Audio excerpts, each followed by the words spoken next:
It's currently tax season, and a Gauteng man has been sentenced to 7 years in prison for defrauding the South African Revenue Service.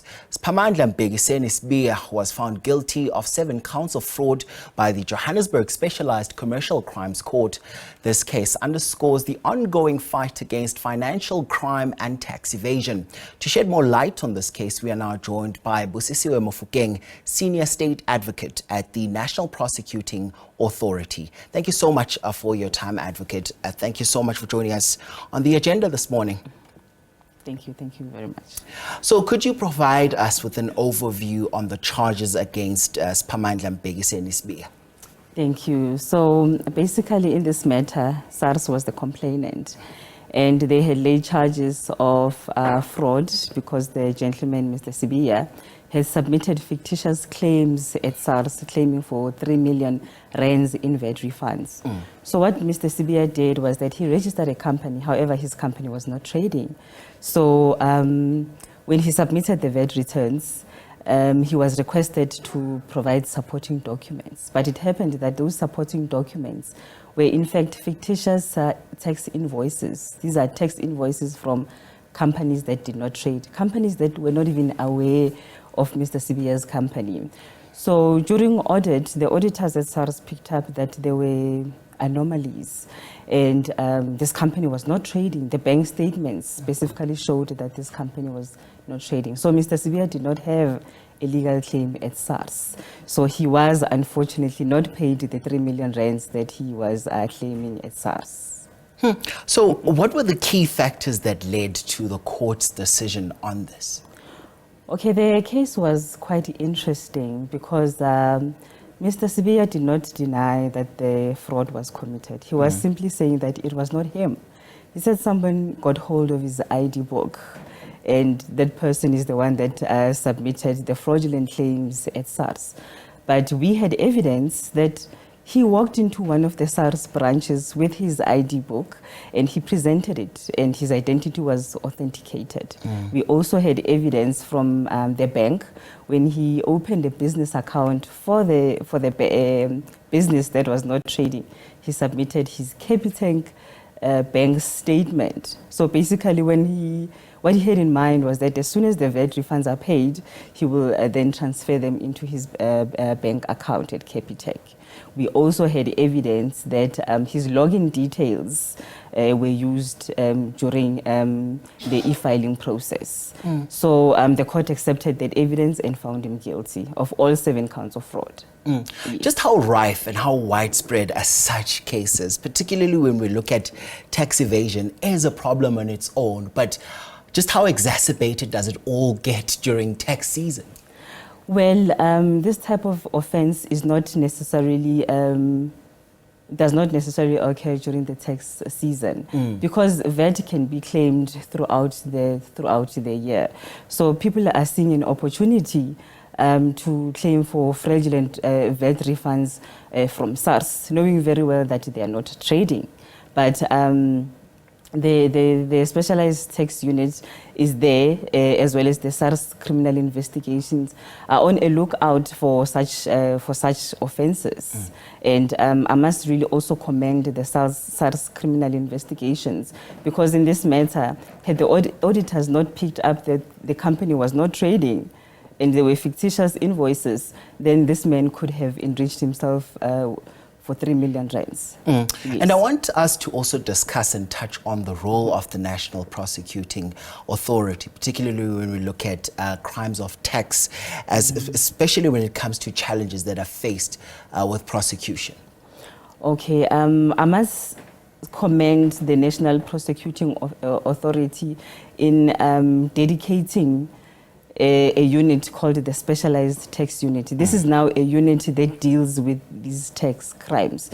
And Johannesburg Specialized Tax Unit has a handful of experienced advocates who are ready to deal with, or rather ready to prosecute these tax offences. And not so long ago, the Specialized Tax Unit within the NPA in Johannesburg got a lengthy term of imprisonment in another tax fraud matter. Not so long, about a week ago, there's a 20-year direct imprisonment that we got from the Specialized Tax Unit in Johannesburg. Earlier this year, in April, there was a 65-year direct imprisonment term that was handed out from the very same unit in Johannesburg. So the NPA, particularly Johannesburg Tax Unit, is ready to prosecute such matters as they come.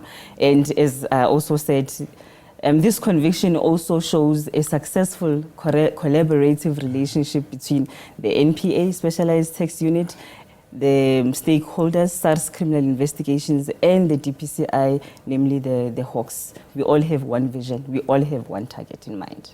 And Advocate, just how significant is the sentencing in this case when you look at this case, as well as the other cases that you've also mentioned, in terms of ensuring that you deal with this issue of tax evasion in many instances? Is it basically sending the message it's supposed to send, a strong message? Absolutely, absolutely. This sentence is a deterrence to would-be fraudsters, that you know what, the criminal justice is there to fight white-collar crimes, because tax fraud threatens the fiscus of our country. We all know that every month our grannies go to SASSA to collect their pension. The children are getting their SASSA grants every month. So the tax monies come from SARS. So if people are going to be defrauding SARS, then there won't be money for our grannies and for our children. So it is a threat to the fiscus of our country. So, and we are also trying to remove our country's name from the grey listing status. So this conviction and sentence shows that the courts are really doing something, fighting tax fraud and all other tax-related offences.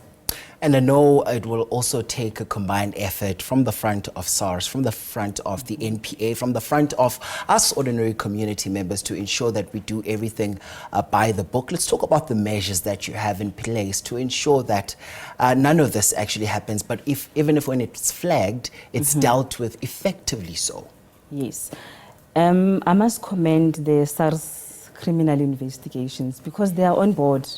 They are on board, and as I said earlier, had it not been for the speedy action of the auditors, this accused would have been enriched for 3 million. So SARS has its eyes on these type of offences, not only companies, but individuals. The DPCI is also there waiting to effect arrest on any person who tries their luck with VAT fraud, particularly with SARS. Against SARS, yes.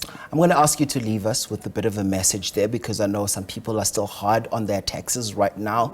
What would your advice be to them, particularly from a law enforcement side? My message to people out there is that, you know what, there is a team of experienced advocates who are ready to prosecute tax fraud matters, and fraudsters will be taken to jail. They will be arrested and they will be given a lengthy term of imprisonment. Even if we're not even looking at fines. If it's a fine, it's going to be a heavy fine, but we want to send a message that fraudsters will go to jail. Okay, Advocate, listen, I must thank you so much for your time. That is Advocate Busisiwe Mofokeng, Senior State Advocate at the National Prosecuting Authority. Thank you so much for shedding some light on this issue with us. Thank you very much for having me, sir. Right. We park it here for now.